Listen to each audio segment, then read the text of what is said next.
တဲ့သောတာရှင်များမင်္ဂလာပါရှင်မြန်မာရွေးရရင်ကြီးမှုတွေကိုချစ်ခင်မြတ်နိုးကြတဲ့သောတာရှင်တွေအတွက်မြန်မာတို့ရဲ့တေးအစမဟာဂီတအစီအစဉ်ကိုတင်ဆက်ပေးမှာဖြစ်ပါတယ်မြန်မာရွေးရဂီတမဟာဂီတသချင်းကြီးများနဲ့ပတ်သက်ပြီးသောတာရှင်တွေကိုအွန်လိုင်းပေါ်မှာမိတ်ဆက်ပေးဖို့အလှည့်ကျလာတဲ့တေးတန်ရှင်ကဘယ်သူဖြစ်မလဲဆိုတာကိုတော့အခုပဲကျမတို့နဲ့အတူတူနားဆင်ကြည့်ပါအောင်နော်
မြန်မာတန်စင်တဲ့ချင်းတွေကိုငယ်စဉ်ကလေးကလေ့လာလိုက်စားခဲ့တဲ့မဟာဂီတအစိုးပညာရှင်ကြီးစီသူဒေါ်တင်းတင်းမြတ်တို့ဖြစ်ကြပါတယ်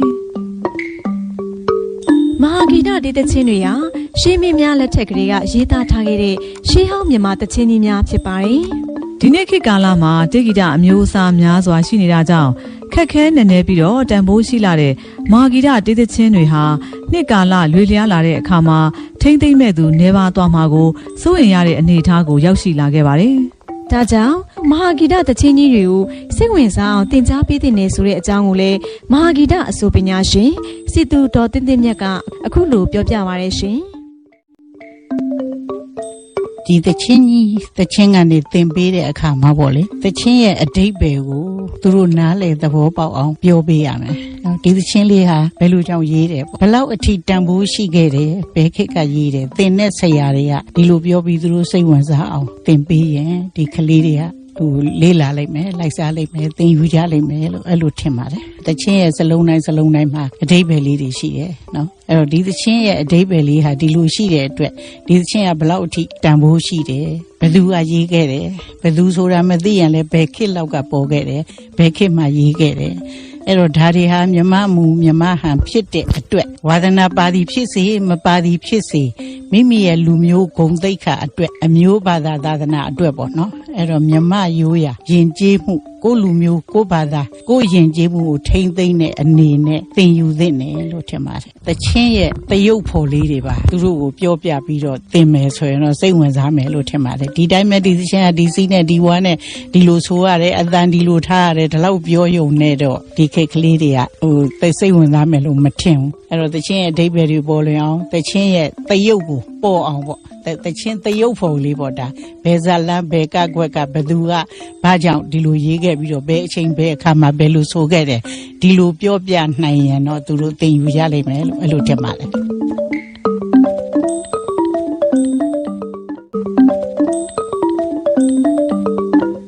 အမေဒေါ်တင်းတင်းမြတ်ကသူငယ်စဉ်ကဂီတပညာကိုစိတ်ဝင်စားပြီးသင်ကြားခဲ့တဲ့အကြောင်းတွေကိုလည်းပြန်ပြောင်းပြီးတော့ပြောပြခဲ့ပါသေးတယ်အမေကခလေးဘွားတွေကပေါ့နော်17နှစ်12နှစ်လောက်တည်းကဒါအဲ့ဒီခေတ်ကလေဒီယိုခက်ပဲလေဒီယိုပဲရှိတယ်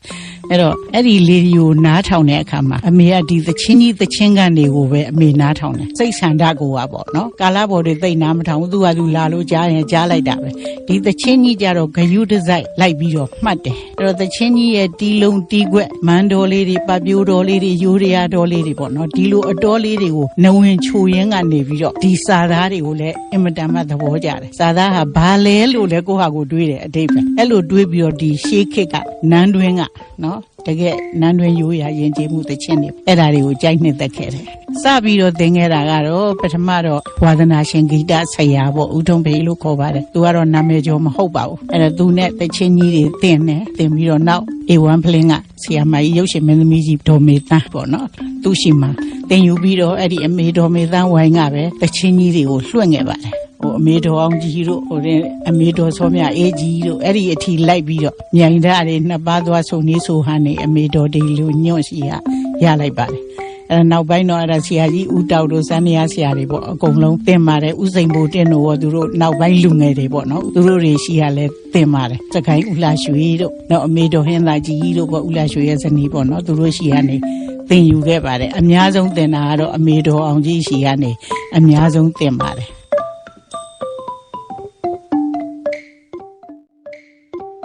ဣဒပညာရဲ့ဟာလူငယ်လူလက်လူကြီးအလုံးအတွက်ဘလောက်ထိအရေးပါတယ်ဆိုတဲ့အကြောင်းအကျိုးကျေးဇူးရှိပုံနဲ့လိုက်စားတဲ့အကြောင်းကိုလည်းဒေါ်တင်တင်မြတ်ကဆက်လက်ပြီးတော့ပြောပြသွားပါတယ်ရှင်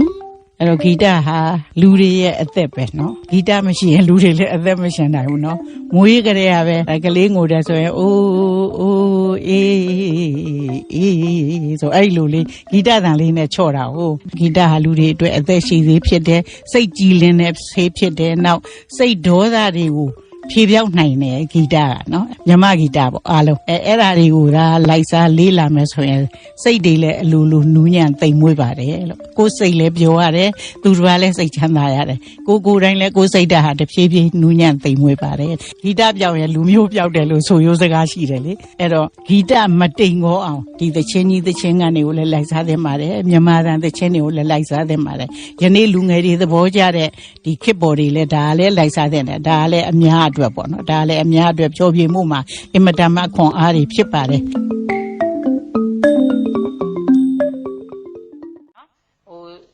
ဆိုင်နေနဲ့ပေါ့နော်ဆိုင်နေနဲ့ဆိုလို့ရှိရင်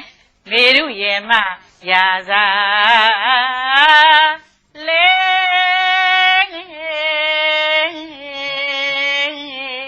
အပြူတော့အဲ့လိုဆိုပြီးလို့တခြင်းအဆုံးသတ်လိုက်ရင်ဆိုင်ဆရာတွေကပေါ့နော်ဟေးအောင်ပါ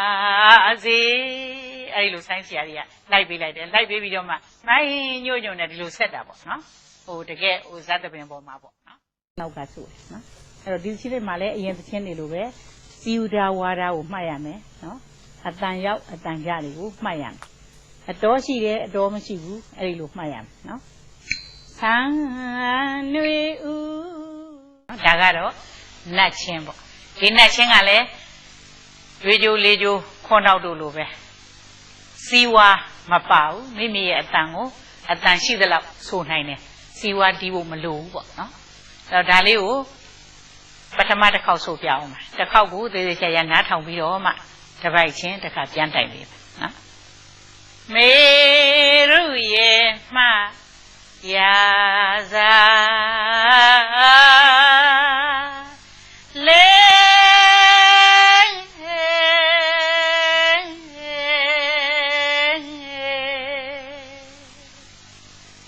မိုင်းညိုညိုနဲ့ဒုနေရမှာ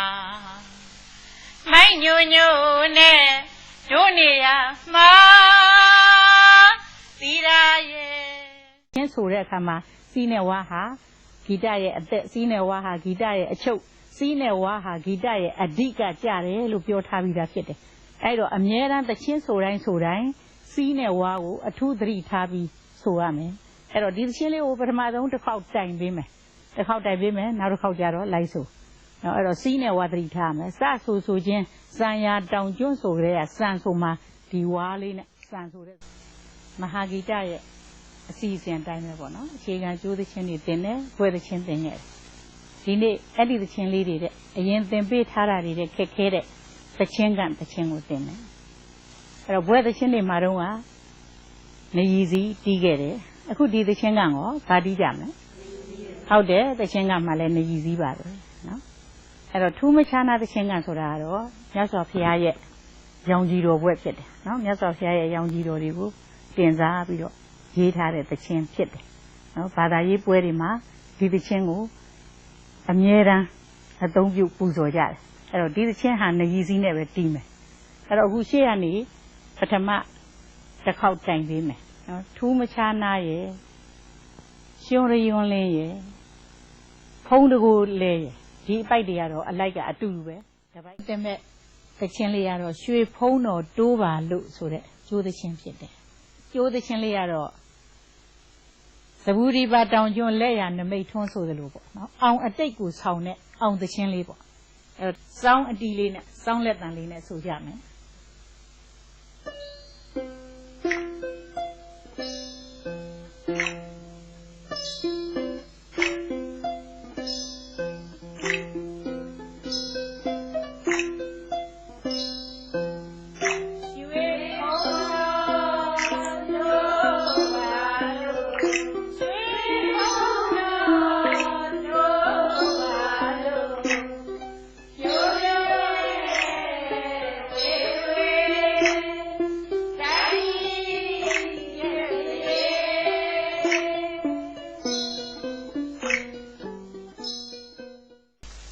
ကျမတို့ရဲ့ဘိုးဘွားများကြိုးစားအားထုတ်ရေးဖွဲ့ခဲ့တဲ့နှစ်ပေါင်းရာထောင်ချီရှိနေပြီဖြစ်တဲ့ရိုးရာဂီတများမကြောက်ပြက်အောင်ထိမ့်သိမ်းရေးနဲ့ဖြန့်ဝေပေးရေးဟာမြမတစ်မျိုးသားလုံးရဲ့တာဝန်ဖြစ်ပါတယ်။ရေမြင့်တော့ကြာတင့်ဆိုသလိုဂီတမြင့်တော့လူမျိုးလဲတင့်တယ်ပါတယ်။ယနေ့ခေတ်မှာတော့ဒီလိုတင့်တယ်လှတဲ့တန်ဖိုးရှိလှတဲ့အခြေအမြင့်ရှိလှတဲ့ခက်ခဲနဲ့နေပြီးတော့ပြည့်စုံကြွယ်ဝလှတဲ့ရိုးရာဂီတတေးသချင်းတွေပျောက်ကွယ်လူနီးဖြစ်နေပါပြီဂီတပျောက်ရင်လူမျိုးပျောက်တယ်လို့ဆိုရိုးစကားရှိပါတယ်ဂီတပါမကလူမျိုးပါပျောက်သွားမှာအင်မတန်ဆိုးရိမ်မိပါတယ်ဒါကြောင့်မို့ဒီအစီအစဉ်ကိုတက်စွမ်းရှိသည်မြတ်ခွန်အားရှိသည်မြတ်ကျမတို့ရဲ့ဉာဏ်စွမ်းလေးရှိသည်မြတ်တင်ဆက်နေရခြင်းဖြစ်ပါတယ်ယုံမြင်တန်ကြားပရိသတ်ကြီးကျမတို့ကိုနားလည်ပေးပါအားပေးပါဆက်လက်ရှုစားနားဆင်ကြပါလို့ပြောပါရစေရှင်တကယ်တော့မြန်မာနိုင်ငံမှာနေပြီးတော့မြန်မာနိုင်ငံကထွက်တဲ့ဆန်ရည်စပါးကိုစားသုံးပြီးအသက်ရှင်နေကြတဲ့လူတိုင်းဟာမြမဂီတမြမရိုးရာမြမယဉ်ကျေးမှုမြမဓလေ့ထုံးစံများကိုလေးစားညှိုးသိကြပါတယ်ကိုယ်နိုင်ငံကိုယ်လူမျိုးကိုယ်ရိုးရာဂီတများကိုလေးစားချစ်ခင်ကြစေခြင်းပါတယ်အထူးသဖြင့်တော့ကိုယ်လူမျိုးရဲ့ရိုးရာဂီတတွေကိုမျိုးဆက်သစ်လူငယ်လေးများသဘောပေါက်ပြီးညှိုးလေးစားတန်ဖိုးထားကြဖို့လိုအပ်ပါတယ်လို့လူငယ်တို့ကိုစကားလက်ဆောင်ပါရင်နှုတ်ဆက်လိုက်ပါတယ်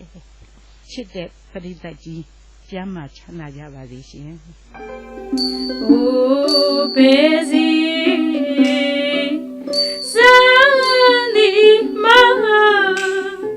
အိုးဘေစီစန္ဒီမာနတ်တွင်ရင်တဲ့သူပူအောင်လေးဖန်တို့နဲ့ရွှေသက်ကြွများလွားစီ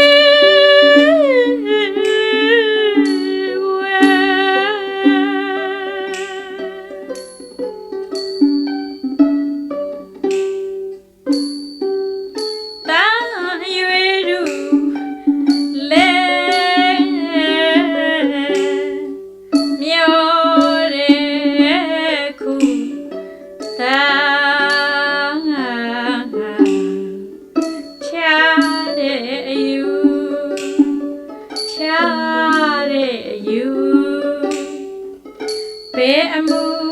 လေးသည်နောခင်ဖုံး